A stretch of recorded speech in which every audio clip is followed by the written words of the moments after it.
I do color work knitting when I carry one yarn in each hand. This is the Caribou and Snow mitten from my Crafty class that goes into more advanced techniques for stranded knitting, where I use this same technique in more detail, but I'm going to show you the basics here. And I've just attached some yarn onto a swatch from that class, different colors, so you can see what I'm doing now.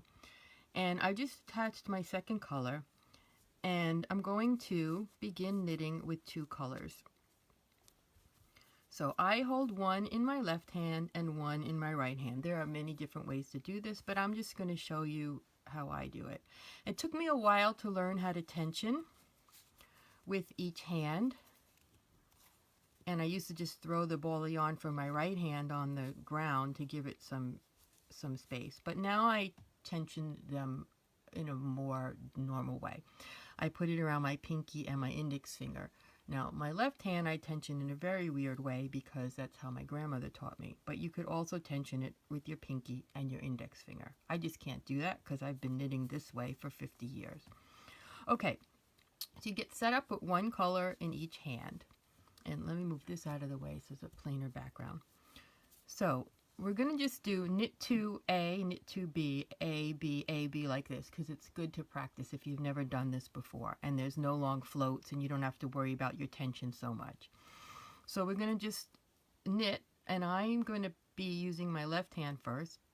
Doesn't matter which one is in each hand so long as you're consistent, because if you change, it will change the look of your knitting, because one color might be a little looser than the other. But anyway, for picking, you insert the needle into the stitch the normal way, and you just grab the yarn with the tip of the right needle and pull it through. So this will take some practice for those of you who are used to throwing, but there it is. It's almost like crocheting, except there's no hook. Okay, and now when I start working with my right hand, put the right needle in the stitch the same way because we're still making a knit, and I throw it around the tip like that. So I move my hand more to make the yarn go around the tip of the needle. Okay, and I'm just going to do 2, 2, 2, 2, and this is just practice, and you can do that and make some checks. You know, do 2 rows of this and then switch the colors, and that'll give you some practice. And then we will go on to something a little more complicated where you have longer stretches of each color. So go ahead and practice that, and I'll come back and show you what to do with longer stretches of each color.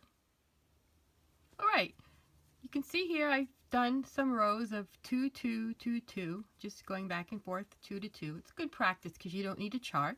So after I do that, and after you do that, I recommend you do some rows with 4 stitches of each color and just make some bigger checks. This is a really great practice. You can do a whole hat out of these patterns and get some really good practice. So I'm in the middle of a row here, and I'm just going to keep going and show you what's different when you have more stitches of each color.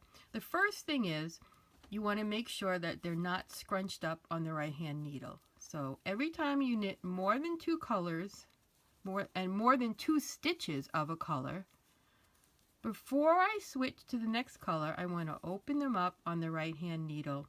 That way it makes the float of the unused color longer on the back, which gives a looser tension and less tendency to pucker. So now I've done 4 on this hand, and I'm going to stretch it open like that. Nothing drastic, just open it up. A lot of times we tend to knit like this with all our stitches wadded up on the right needle, and sometimes it doesn't make a huge difference, but with stranded color work it will, especially when you have more than 2 stitches of a color. So you want to open that up and make it nice and relaxed.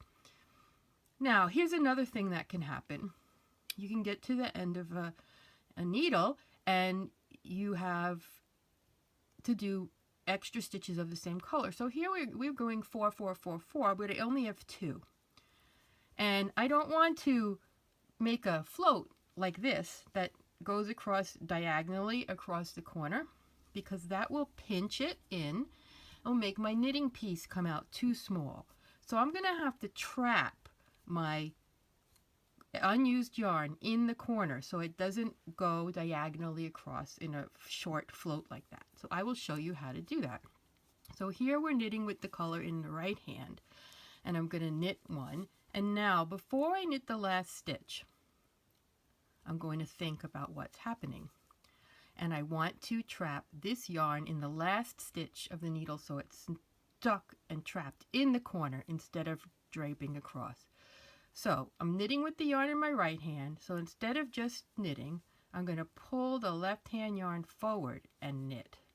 And then when I take that left hand yarn back, it crosses over and it gets trapped. Can you see that? How it's going to be trapped? It's kind of crossed and twisted with this yarn in my right hand. So then when I go and finish on the other side of my corner,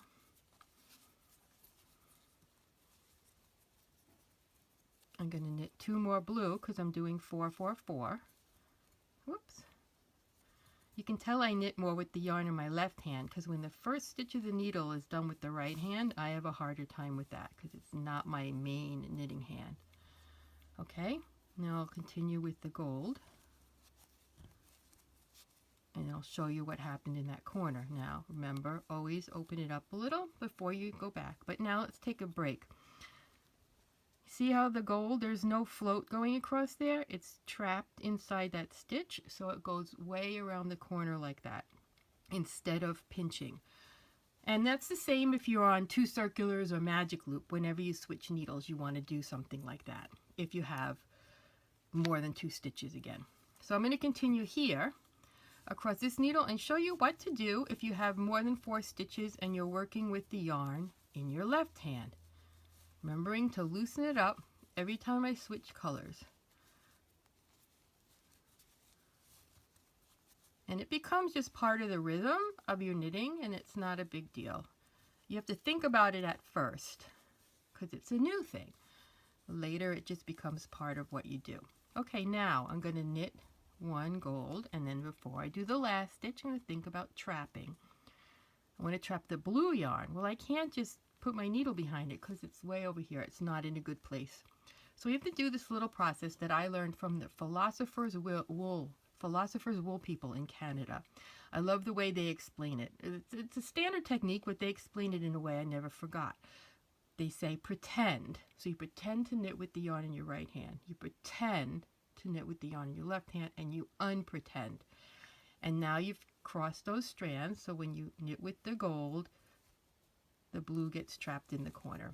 It's the same thing, but it's just a different motion. And it gets quicker as you go more, but the first time you do it, it's slower. But I always say pretend, pretend, unpretend to myself.